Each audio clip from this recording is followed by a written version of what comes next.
ہر گروہ کے لیے ایک مدت مقرر ہے، پھر جب وہ مدت پوری ہو جاتی ہے تو پھر اس گروہ کی گرفت کے لیے ایک گھڑی بھر کی بھی تقدیم و تاخیر نہیں ہو سکتی۔ اے بنی آدم، اگر تمہارے پاس تمہیں میں سے رسول آئیں جو تمہارے سامنے میری آیات بیان کریں، تو جو شخص نافرمانی سے بچا رہا اور اپنی اصلاح کر لی تو ایسے لوگوں کے لیے نہ کوئی خوف ہوگا نہ وہ غمگین ہوں گے، اور جن لوگوں نے ہماری آیات کو جھٹلا دیا اور ان سے اکڑ بیٹھے تو ایسے ہی لوگ دوزخ والے ہیں، وہ اس میں ہمیشہ رہیں گے۔ بھلا اس شخص سے بڑھ کر اور کون ظالم ہو سکتا ہے جو اللہ کے ذمے جھوٹ لگا دے، یعنی جو اللہ نے نہیں فرمایا وہ اللہ کی طرف سے پیش کرے، یا اس کی آیتوں کو جھٹلا دے، یعنی جو پیش کیا اس کو نہ مانے، جو نہیں پیش کیا اسے اللہ کا حکم بتائے۔ ایسے لوگوں کو ان کا وہ حصہ تو دنیا میں ملے گا ہی جو ان کے مقدر میں ہے، یہاں تک کہ جب ان کی روحیں قبض کرنے کے لیے ہمارے فرشتے ان کے پاس آئیں گے تو ان سے پوچھیں گے، وہ تمہارے الہ کہاں ہیں جنہیں تم اللہ کے سوا پکارا کرتے تھے؟ وہ جواب دیں گے، ہمیں کچھ یاد نہیں پڑتا، اپنے کیے کو بھول جائیں گے۔ اس طرح وہ خود اپنے ہی خلاف گواہی دے دیں گے کہ وہ کافر تھے۔ اللہ تعالیٰ فرمائے گا، اچھا تو تم بھی انہی جماعتوں میں شامل ہو جاؤ جو تم سے پہلے جنوں اور انسانوں کی جماعتیں دوزخ میں داخل ہو چکی۔ جب بھی کوئی جماعت دوزخ میں داخل ہوگی تو اپنی پیش رو جماعت پر لعنت کرے گی، یہاں تک کہ جب سب کی سب جماعتیں دوزخ میں جمع ہو جائیں گی تو ہر پچھلی جماعت اپنے سے پہلے والی جماعت کے متعلق کہے گی، ہمارے رب یہ وہ لوگ ہیں جنہوں نے ہمیں گمراہ کیا تھا، لہٰذا ان کو آگ کا دگنا عذاب دے۔ اللہ تعالیٰ فرمائے گا، تم سبھی کے لیے دگنا ہے، لیکن یہ بات تمہاری سمجھ میں نہیں آ رہی، کیونکہ وہ تمہیں بھٹکانے کا سبب بنے اور تم دوسروں کو بھٹکانے کا۔ اور پہلی جماعت پچھلی کے متعلق کہے گی، آخر تمہیں ہم پر کون سی برتری حاصل ہے کہ تمہیں اکہرا عذاب ہو اور ہمیں دوہرا؟ لہٰذا تم بھی جو کچھ کرتے رہے ہو اس کے عذاب کا مزہ چکھو۔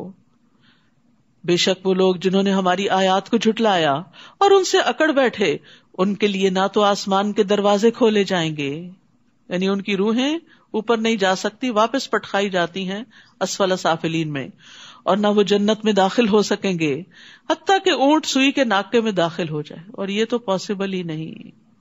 اور ہم مجرموں کو ایسی ہی سزا دیا کرتے ہیں، ان کے لیے بچھونا بھی جہنم کا ہوگا اور اوپر سے اوڑھنا بھی جہنم کا، اور ہم ظالموں کو ایسی ہی سزا دیا کرتے ہیں۔ البتہ وہ لوگ جو ایمان لائے اور نیک اعمال کیے، اور ہم ہر شخص کو اس کی طاقت کے مطابق ہی مکلف بناتے ہیں، تو یہی لوگ اہل جنت ہیں جس میں وہ ہمیشہ رہا کریں گے۔ ان اہل جنت کے دلوں میں اگر ایک دوسرے کے خلاف کچھ کدورت ہوگی تو ہم اسے نکال دیں گے۔ یہ ہے جنت کی اصل خوبصورتی، دل صاف ہوں گے، دلوں میں ایک دوسرے کے لیے محبت ہوگی۔ یاد رکھیے، جس گھرانے میں ایک دوسرے کے لیے محبت ہوتی ہے، وہ کٹیا بھی ہو، وہ جھونپڑی بھی ہو، وہ بڑی وسیع ہوتی ہے، اس میں بڑی خیر ہوتی ہے، اسے بڑا لطف ہوتا ہے۔ اور بڑے بڑے مینشنز میں اگر لوگ اپنے اپنے کمروں میں ہی بند ہو کر رہیں اور کوئی کسی سے بات نہ کرے، کوئی کسی کو دیکھ کے مسکرائے نہیں، سلام نہیں کرے، تو وہ گھر تنگ ہوتے ہیں۔ تو جنت کی خاص خوبی یہاں بتائی گئی، اگر ایک دوسرے کے خلاف کچھ کدورت ہو گئی تو ہم اسے نکال دیں گے۔ دنیا میں رہتے ہوئے کوئی نہ کوئی مس انڈرسٹینڈنگ ہو ہی جاتی ہے، کوئی غلط فہمی ہو جاتی ہے کہ انسان اچھے بھلے انسان کے بارے میں کوئی بری رائے رکھتا ہے، تو وہ بھی نکال دی جائے گی۔ جب پل صراط پار کر لیں گے تو جنت میں جانے سے پہلے ایک اور پل آئے گا، قنطرہ جس کو کہتے ہیں، اس پر لوگوں کو مہذب کیا جائے، حذبوا ونقوا، صاف ستھرا کیا جائے گا اندر سے باہر سے، کیونکہ میدان حشر کی طویل قیام اور تھکاوٹ اور وہ ساری چیزیں ختم کر کے پھر وہ جنت میں داخل کیے جائیں گے، اندر سے بھی صاف، باہر سے بھی صاف۔ اور یہی پر آراف ہے جس کا آگے ذکر آ رہا ہے۔ اور وہ کہیں گے، تعریف تو اللہ ہی کے لیے ہے جس نے ہمیں یہ جنت کی راہ دکھائی۔ اللہ اگر ہمیں یہ راہ نہ دکھاتا تو ہم کبھی یہ راہ نہ پا سکتے تھے، اور یہ قرآن یہی جنت کی راہ دکھاتا ہے۔ ہمارے رب کے رسول واقعی حق لے کر آئے، اس وقت انہیں آواز آئے گی، ندا آئے گی، ان تلکم الجنت اورثتموها بما کنتم تعملون، تم اس جنت کے وارث بنائے گئے ہو اور یہ ان نیک اعمال کا بدلہ ہے جو تم دنیا میں کرتے تھے۔ جنت کے لیے نیک عمل چاہیے، جنت میں جانے کے لیے یہی کرنسی اور یہی ٹکٹ کام آئے گا، اور نیک اعمال اللہ کی توفیق سے ملتے ہیں، اور یہ اللہ کا احسان ہوتا ہے کہ کسی کو ہدایت اور ایمان نصیب کرے، اسی لیے جنت والے اللہ کی طرف اس کو منسوب کریں گے۔ اور اہل جنت دوزخیوں کو پکار کر پوچھیں گے، ہم نے تو ان وعدوں کو سچا پا لیا جو ہم سے ہمارے رب نے کیے تھے، کیا تم سے تمہارے رب نے جو وعدے کیے تھے تم نے بھی انہیں سچا پایا؟ وہ جواب دیں گے ہاں ہم نے بھی سچا پایا. پھر ان کے درمیان ایک پکارنے والا پکارے گا کہ ظالموں پر اللہ کی لعنت ہو. وہ لوگ جو اللہ کی راہ سے روکتے اور اس میں کجی پیدا کرنا چاہتے تھے اور آخرت کے منکر تھے. اہل جنت اور اہل دوزخ کے درمیان ایک اوٹ حائل ہوگی اور آراف پر کچھ آدمی ہوں گے، یعنی کچھ تو جنت میں چلے جائیں گے، کچھ جہنم میں گر جائیں گے اور کچھ بیچ میں سٹک ہو جائیں گے. آراف والے جو ہر ایک کو اس کی پیشانی کے نشانات سے پہچانتے ہوں گے، وہ اہل جنت کو آواز دیں گے تم پر سلامتی ہو. یہ آراف والے ابھی جنت میں داخل تو نہ ہوئے ہوں گے، البتہ اس کی امید ضرور رکھتے ہوں گے. یہ بھی انتظار کے مرحلے، انتظار کی گھڑیاں کتنی تکلیف دہ ہوتی.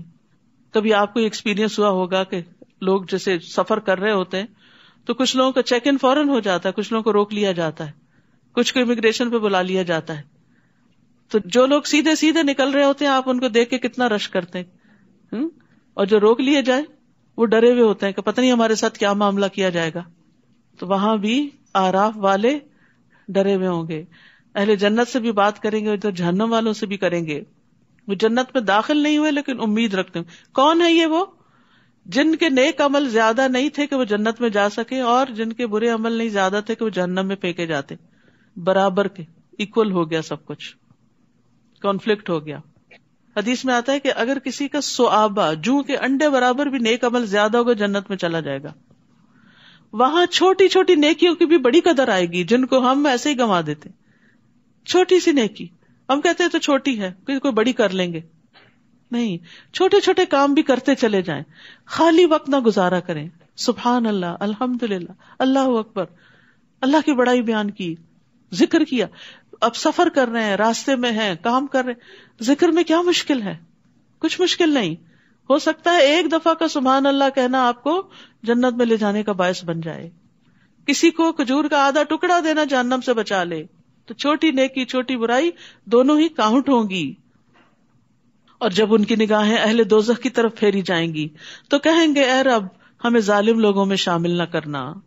اور یہ آراف والے کچھ لوگوں کو ان کی پیشانیوں سے پہچان کر آواز دیں گے آج نہ تمہاری جمعیت تمہارے کچھ کام آئی. دنیا میں بہت لوگ تھے تمہارے ساتھ، بڑا جتھا تھا، بڑے جان پہچان والے تھے، اور نہ وہ چیزیں جن کے بل پہ تم اکڑا کرتے تھے. تمہاری مال و دولت، اولاد، تمہارا سٹیٹس آج کچھ بھی تو فائدہ نہ دیا. کیا یہ اہل جنت وہی لوگ نہیں جن کے متعلق تم قسم کھا کے کہا کرتے تھے اللہ انہیں اپنی رحمت میں سے کچھ بھی نہ دے گا؟ اگر دینا ہوتا تو دنیا میں بھی کچھ ملتا، کیونکہ دنیا میں وہ بدحال رہے، تکلیفیں اٹھاتے رہے اللہ کی رضا میں. انہیں آج یہ کہہ دیا گیا آج تم جنت میں داخل ہو جاؤ، نہ تمہیں کوئی خوف اور نہ کوئی غم. اور دوزخی اہل جنت کو آواز دیں گے، اب ان کی کمیونیکیشن ہو رہی ہے آپس میں، ہم پر بھی کچھ پانی انڈیل دو، یا اللہ نے جو کچھ تمہیں کھانے کو دیا ہے اس میں سے کچھ ہماری طرف پھینک دو. تمہیں اتنی نعمتیں ملی ہیں، کچھ ہمیں بھی دے دو، صدقہ دے دو ہمیں. اہل جنت جواب دیں گے اللہ تعالیٰ نے یہ دونوں چیزیں کافروں پہ حرام کر دی ہیں، آج نہ پانی ہے نہ کھانا ہے. کیونکہ جہنم میں بھی بھوک تو لگے گی. یاد رکھیے جب گناہوں کی کثرت ہو جائے تو پانی پلانا لازم کر لیں. اس آیت میں اس بات کی دلیل ہے کہ پانی پلانا افضل اعمال میں سے ہے. ابن عباس سے پوچھا گیا کون سا صدقہ افضل ہے، تو انہوں نے کہا پانی پلانا. کیا آپ نے جہنمیوں کو نہیں دیکھا کہ جب وہ اہل جنت سے فریاد کریں گے اور کہیں گے ان افیضوا علینا من الماء، کہ ہم پہ پانی ڈالو. بعض تابعین کہتے ہیں جس کے گناہ زیادہ ہو جائیں وہ پانی پلانا لازم کر لے. اللہ نے کتے کو پانی پلانے والے کے گناہوں کو معاف کر دیا تھا، تو اس آدمی کا کیا مقام ہوگا جو ایک مومن کو پانی پلائے اور اسے زندگی بخشے. تو یہ پانی پلانا چاہے کسی گلاس میں ہو، اپنے گھر والوں کے لیے انڈیلنا. بعض اوقات ہم اس پہ بھی بڑے چلاتے، پانی بھی نہیں لے سکتے، ہم ہی بھریں، ہم ہی ڈالیں، ہم ہی پور کریں. کئی دفعہ جوس کے ڈبے فریج میں پڑے رہتے اس لیے کہ اندر سے کوئی نکال کے ڈالتا نہیں، تو ڈال کے پیش کر دیں تو پی لیں. تو نیکی کی وجہ سے اپنے گناہوں کی بخشش کی خاطر پلاتے رہیں.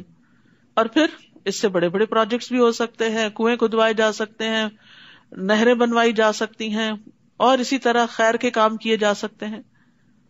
جابر رضی اللہ عنہ کہتے ہیں کہ رسول اللہ صلی اللہ علیہ وسلم نے فرمایا جس نے کوئی کنواں کھدوایا پھر جو بھی پیاسا جاندار اس میں سے پانی پیے، یا کوئی جن یا انسان یا کوئی پرندہ، تو قیامت تک اللہ اس بندے کو اجر دیتا رہے گا، قیامت تک، جب تک وہ کنواں باقی رہے گا، جب تک وہ نلکا چلتا رہے گا. سعید بن مسیب سے روایت ہے کہ سعد بن عبادہ رضی اللہ عنہ نبی صلی اللہ علیہ وسلم کے پاس آئے، پوچھا آپ کے نزدیک سب سے پسندیدہ صدقہ کون سا ہے؟ فرمایا پانی پلانا، اور پانی روکنا گناہ کا باعث ہے.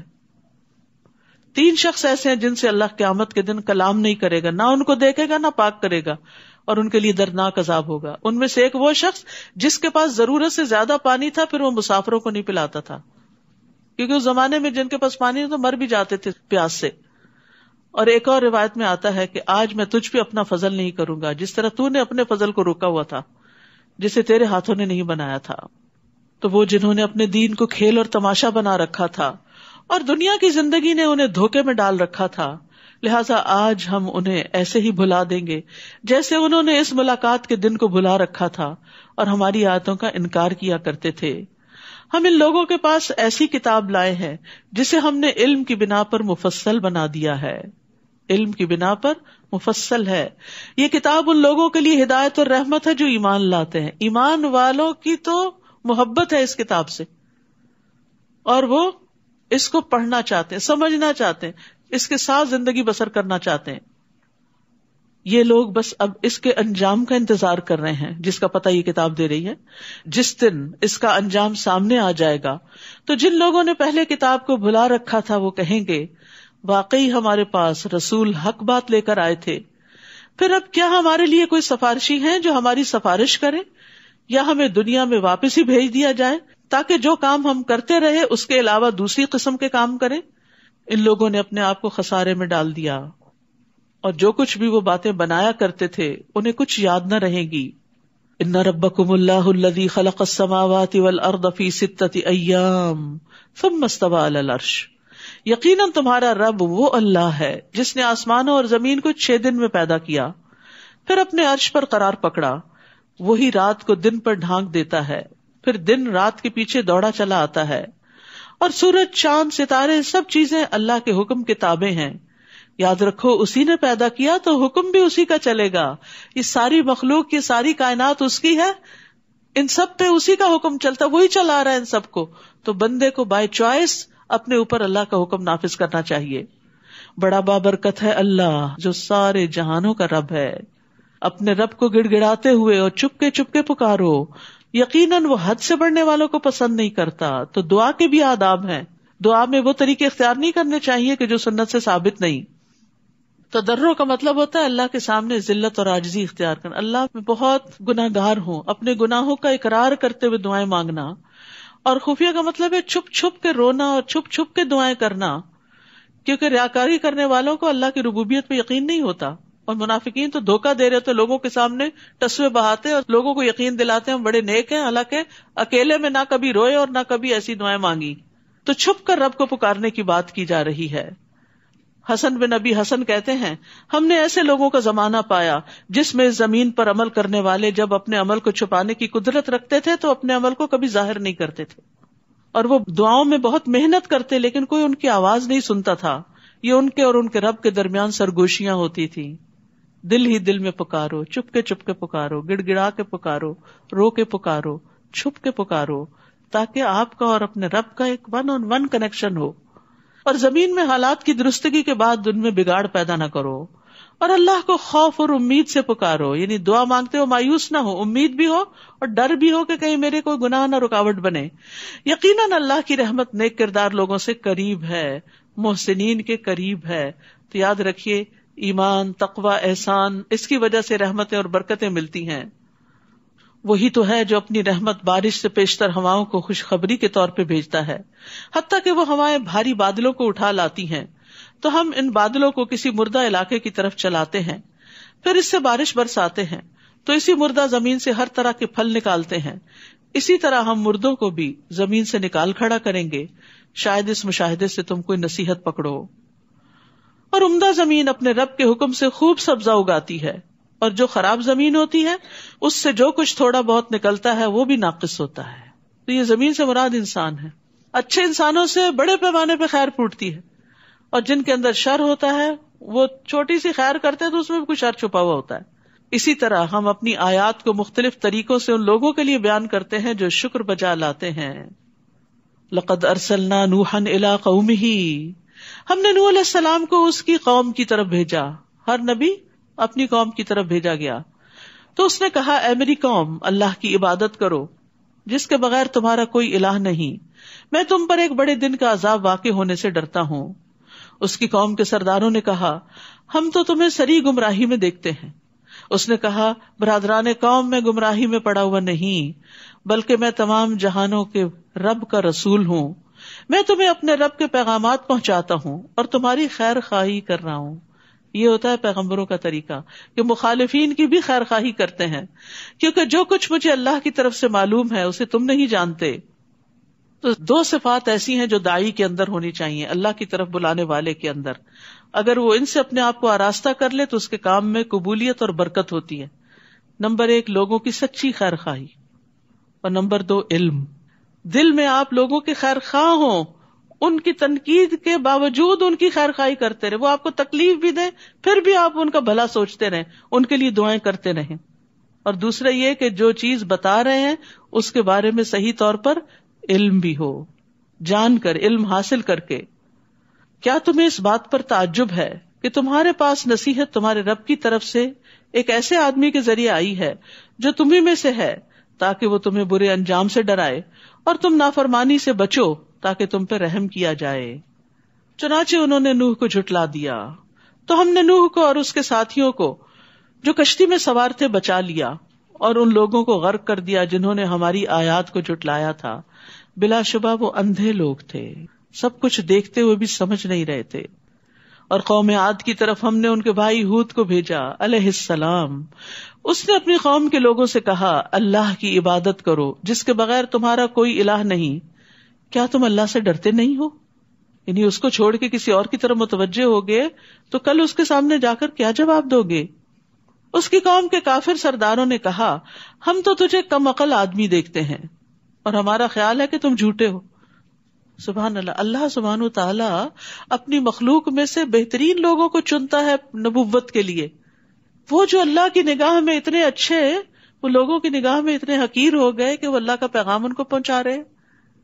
تو اس سے دائی کو بہت حوصلہ ملتا ہے کہ اگر اللہ کے بہترین بندوں کو لوگوں نے اس طرح کے نام دیے کہ ہم تجھے کم عقل دیکھتے ہیں، انا لنراک فی صفاہا، اور ہم آپ کو جھوٹا خیال کرتے ہیں. حالانکہ نبوت کی شرائط میں سے ایک یہ کہ نبی ہمیشہ سچ بولتا ہے، صادق اور امین ہوتا ہے. تو پھر اگر ہمیں کوئی جھوٹا کہہ دے اور اگر ہمیں کوئی بے وقوف کہہ دے تو ہمیں مائنڈ نہیں کرنا چاہیے، کیونکہ ہم سے زیادہ اچھے لوگوں کو کہہ دیا گیا تھا. پھر بھی انہوں نے اپنا کام جاری رکھا، پھر بھی انہوں نے خیر خواہی کی، پیچھے نہیں ہٹے. ہود علیہ السلام نے کہا اے میری قوم، میں نادان نہیں ہوں بلکہ میں تو جہانوں کے رب کا رسول ہوں. یہ ہے انبیاء کے اخلاق. قوم نے کہا ہم تجھے بے وقوف سمجھتے ہیں، انہوں نے کہا میں بے وقوف نہیں ہوں. بس سٹاپ، فل سٹاپ. یہ نہیں کہا بلکہ تم بے وقوف، یہ نہیں کہا. ابلغکم رسالات ربی وانا لکم ناصح امین، میں تمہیں اپنے رب کے پیغامات پہنچاتا ہوں اور تمہارا امین اور خیر خواہ ہوں. کیا تم اس بات پر تعجب کرتے ہو کہ تمہارے رب کی طرف سے تمہارے پاس نصیحت ایک ایسے آدمی کے ذریعے آئی ہے جو تمہیں میں سے ہے، تاکہ وہ تمہیں برے انجام سے ڈرائے. اور اللہ کا یہ احسان یاد کرو جب اس نے تمہیں قوم نوح کے بعد زمین کا جانشین بنایا اور تمہیں خوب تنومند یعنی طاقتور بنایا. بس اللہ کی نعمتوں کو یاد کرو تاکہ تم فلاح پاؤ. وہ کہنے لگے کیا تو ہمارے پاس اس لیے آیا ہے کہ ہم ایک اللہ ہی کی عبادت کریں اور جنہیں ہمارے آباء و اجداد پوچھتے رہے انہیں چھوڑ دیں؟ یہ تھا ان کی گمراہی کا سبب. کوئی دلیل نہیں سوائے اس کے کہ باپ دادا کے پیچھے چلیں گے. یاد ہے دنیا کے معاملات میں ہم باپ دادا کے پیچھے کوئی نہیں چلتے. ہم میں سے کون ہے جو دادی والے کپڑے پہنتا ہے آج یا نانی والے کھانے پکاتا ہے؟ دنیا کے معاملات میں ہم ایڈوانس ہو گئے، نئی نئی چیزیں سیکھی، نئے نئے تجربے کیے، نئے نئے کام کیے. اور دین کے معاملے میں فرسودہ رسمیں، پرانے طریقے، باپ دادا کے طریقے. عجب منطق ہے. اور جنہیں ہمارے آباء و اجداد پوچھتے رہے انہیں چھوڑ دیں؟ اگر تو سچا ہے تو جس عذاب کی تو دھمکی ہمیں دیتا ہے وہ لے آ.